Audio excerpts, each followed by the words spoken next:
Donald Trump ने दुनिया के 75 से अधिक देशों के लिए 90 दिनों के टैरिफ में छूट देने की घोषणा कर दी। अब इस राहत वाली लिस्ट में भारत का भी नाम शामिल है। ट्रंप ने भारत को टैरिफ से छूट तो दी है, मगर चीन पर इतना टैरिफ लगाया कि उसके बाद चीन तो पूरी तरह से बौखला गया और दोनों देशों ने एक दूसरे पर टैरिफ लगा दिया। लेकिन इससे भारत को क्या फ़ायदा होगा, खासकर आपको और हमें? क्या आपको पता है कि ट्रंप के टैरिफ वार से भारत में घट सकते हैं इलेक्ट्रॉनिक सामानों के दाम, और इसका फ़ायदा सीधा आपको और हमें होने वाला है।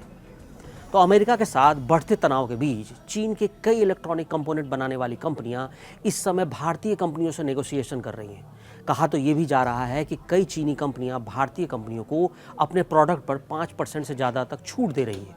इसका मतलब है कि आने वाले दिनों में स्मार्टफोन हो, टीवी हो, फ्रिज हो या कोई और इलेक्ट्रॉनिक्स आइटम, इनकी कीमत भारत में घट सकती है। अब वो कैसे घटेगी, ये आप समझिए। दरअसल एक्सपर्ट्स का मानना है कि दो देशों की इस लड़ाई में भारतीय कंपनियों को फ़ायदा होगा। अब ऊंचे टैरिफ के चलते जो चीन की एक्सपोर्ट करने वाली कंपनियां हैं, उन पर दबाव काफ़ी बढ़ चुका है, क्योंकि उन्हें अमेरिका से अब कम ऑर्डर मिल रहे हैं। अब इस हालात में उनके पास भारत का बड़ा बाजार सामने है और भारतीय इलेक्ट्रॉनिक्स कंपनियों को मोल भाव करने का मौका मिल सकता है और वो चीन से सस्ते में कंपोनेंट मंगा सकती है। अब देखिए, भारत में जो इलेक्ट्रॉनिक बाज़ार है उसमें ज़्यादातर कंपनियां ऐसी हैं जो चीन से सामान इंपोर्ट करती हैं और उन्हें भारत में असेंबल करती हैं।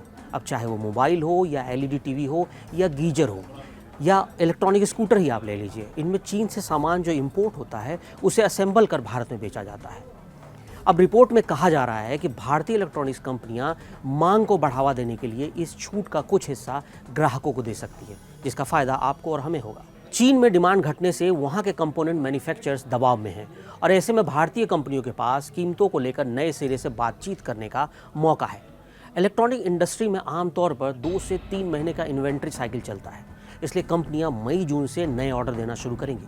अब चीन में सप्लाई बहुत ज़्यादा हो गई है, लेकिन अमेरिका से ऑर्डर घटने से कंपनियों में बहुत घबराहट है और इस कारण भारतीय कंपनियां कीमतों पर फिर से बातचीत कर रही हैं और इस छूट का कुछ हिस्सा ग्राहकों को भी मिलेगा।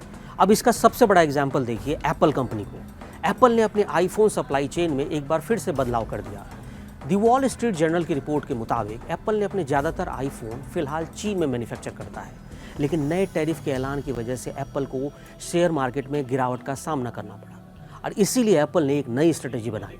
एप्पल ने मार्च के आखिरी हफ्ते में भारत और चीन से आईफोन की एक्सप्रेस शिपमेंट शुरू की और वो भी 1-2 नहीं बल्कि पूरे 5 बड़े हवाई जहाज़ों में एप्पल के आईफोन भरकर अमेरिका मंगा लिए गए और एप्पल ने अपने गोदाम आईफोन से भर दिया। ये इसलिए किया गया ताकि आने वाले समय में उन्हें आईफोन इंपोर्ट अगर चीन से करना पड़े तो उन्हें भारी टैरिफ का सामना न करना पड़े। अब सिर्फ 3 दिन में एप्पल ने इस ऑपरेशन को निपटाया और अमेरिका के गोदामों में महीनों तक चलने वाले आईफोन से भर दिया गया। अब देखा जाए तो आमतौर पर इस वक्त इतना मूवमेंट तो नहीं होता, लेकिन एप्पल की ये हड़बड़ी बताती है कि नया टैरिफ कितना बड़ा झटका दे सकता था। दरअसल अमेरिका और चीन के बीच ट्रेड वॉर की स्थिति बन गई है। अमेरिकी राष्ट्रपति डोनाल्ड ट्रंप ने 2 अप्रैल को चीन पर कुल 54% के कड़े टैरिफ लगाने का ऐलान किया, जिसके जवाब में चीन ने भी अमेरिकी आयात पर 34% टैक्स लगा दिया।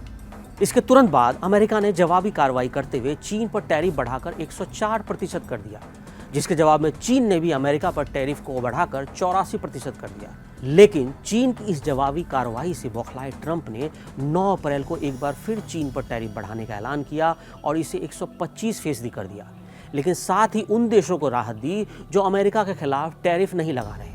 इससे ग्लोबल शेयर मार्केट ने राहत की सांस ली और इसमें तेजी देखने को मिली और इसी का नतीजा है कि चीन और अमेरिका के बीच इस टैरिफ वॉर की वजह से भारत को आने वाले समय में बड़ा फ़ायदा हो सकता है, खासकर भारत के उन कंज्यूमर्स को जो इलेक्ट्रॉनिक सामान खरीदना चाहते हैं, चाहे वो एसी हो, इलेक्ट्रॉनिक गीजर्स हो या एलईडी हो या मोबाइल फ़ोन ही क्यों ना हो। तो बस इंतज़ार कीजिए मार्केट में कब ये प्राइस डाउन होगी।